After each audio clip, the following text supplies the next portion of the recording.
Thanks, ladies and gentlemen. Thanks very much. And Mike, thank you. It's been a pleasure serving alongside you and watching your leadership and the way you can create harmony in some disharmonious places that you've been before. Good to see you back here at the Pentagon.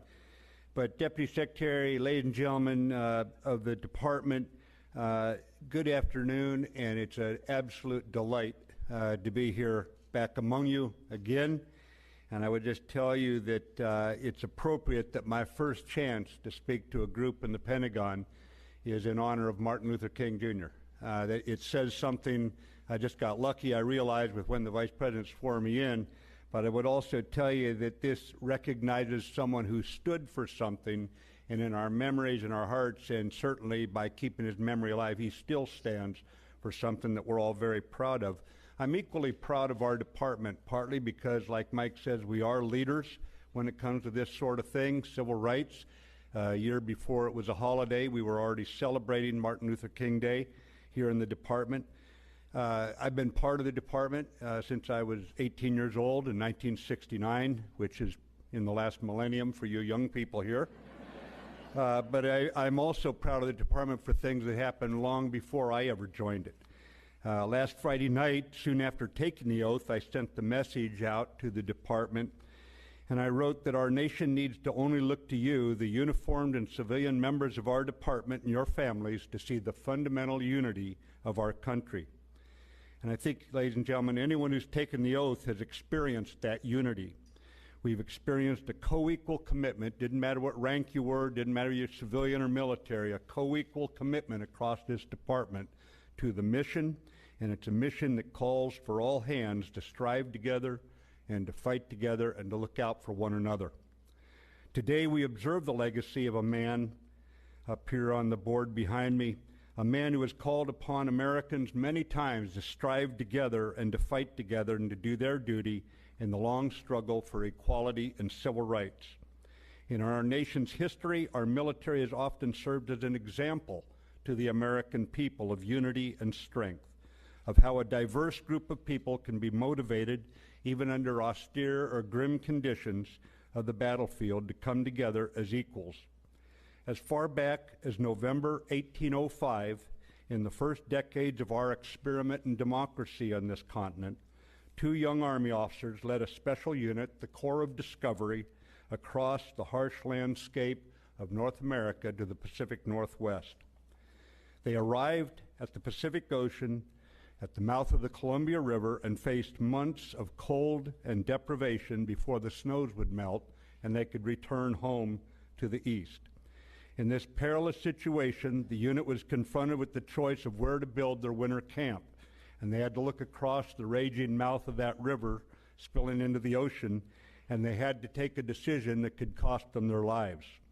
Young Meriwether Lewis and William Clark put the matter of whether to cross the perilous mouth of the Columbia to all hands. The unit included a slave named York and a Native American woman named Sacagawea. For the first time in the history of our republic, among the members of this isolated patrol far from home, a black man, a Native American, white men, and a woman all voted as equals. They voted to cross that terrible water, and the expedition survived the winter. They returned east to report back to their Commander-in-Chief, President Thomas Jefferson.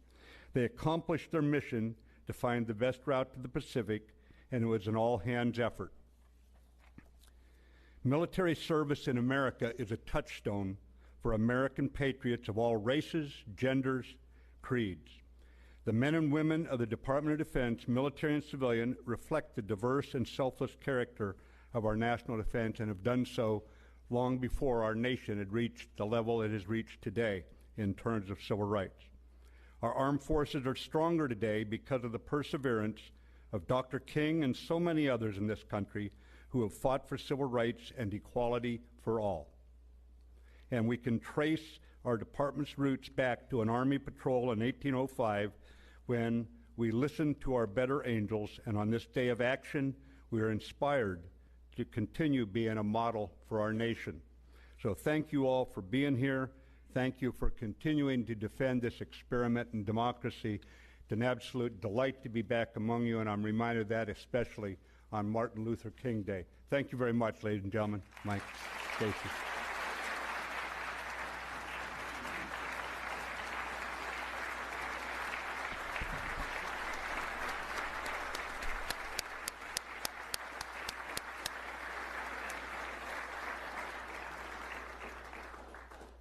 Please be seated.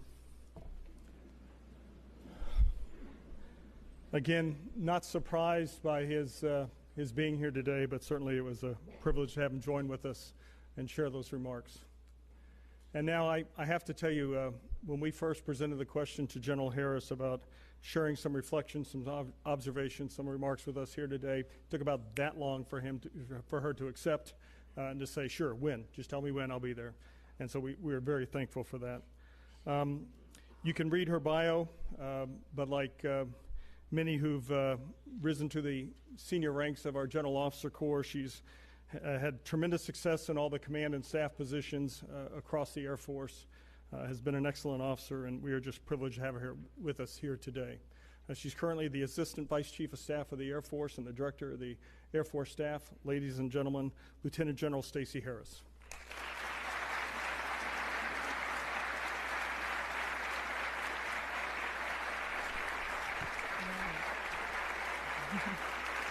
Thank you so much. For Secretary Mattis on his departure, Secretary Work, thank you for hosting this event. It's an absolute privilege to be here with you today to honor Dr. Martin Luther King and his legacy. Secretary Disbrow, thank you also for taking the time to be here with us today, and thank you for your leadership of our great Air Force.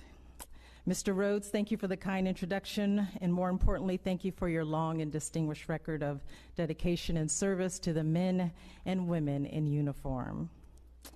Distinguished guests, general and flag officers, our senior executive service, senior leaders across the Joint Force, to our soldiers, sailors, Marines, coasties, airmen, and civilian teammates and families, as well as our international partners attending, welcome. Most importantly, though, I want to thank everyone who helped make this event a reality and continue to give us an opportunity each year to honor Dr. King. We're gathering for a noble purpose, as the legacy of Dr. King will certainly endure without our annual gathering, but by pausing in remembrance today, we show that we're making this a priority and that we're cementing his legacy one day at a time. I was only 4 years old when Dr. King gave his I Have a Dream speech at the March on Washington in 1963. And at the time, my family was living in Tachikawa, Japan, as I am an Air Force brat.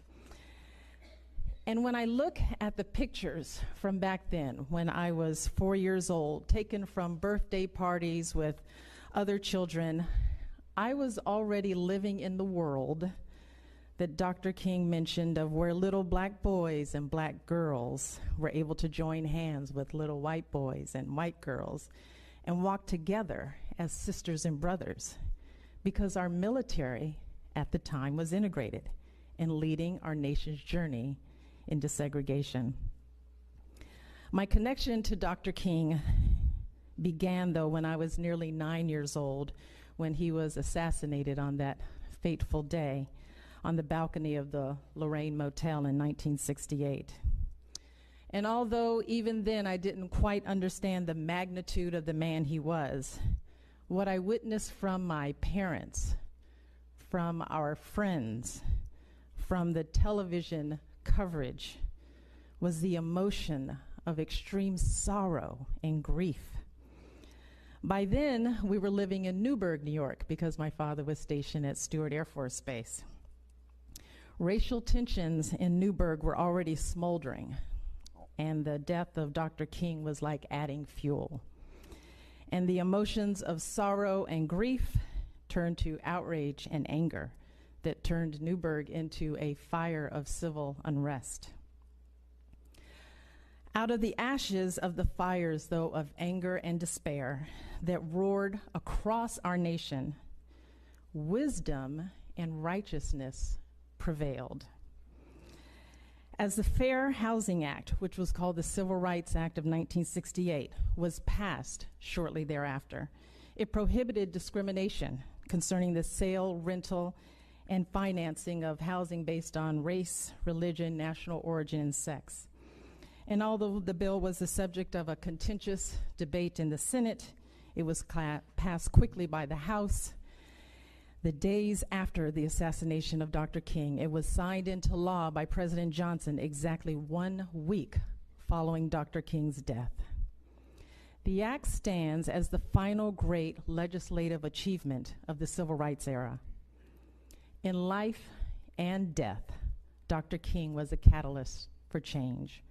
Righteousness prevailed, and his legacy was forever woven into the fabric of who we all are today. So if you think of words to describe Dr. King, you may use kindness and compassion and equality and strength and vision and love. In almost every context, these words symbolize the ingredients in a recipe for unity. While he was a man fighting for justice and equality among all races and all our glorious skin colors, the traits he lived by were colorless. His actions and deeds rose above the limitations of sight, but settled upon the strength of his vision for a better world. So today I'd like to spend just a few minutes talking about his remarkable hero's vision of service and change, and the challenge all of us to embody his ideals in our daily lives. Every American generation faces its challenges, and ours is no different. We are living in the midst of a significant social and political evolution taking place across our nation and all around the world. Our fellow citizens are questioning the American dream, and in many cases, the sense of fear and anxiety is palpable. But what will carry us as a nation through these turbulent times and make us stronger? I would argue that the answer lies in the American ideals, Dr. King's ideals of service and change. Dr. King once said, "Life's most persistent and urgent question is, what are you doing for others?"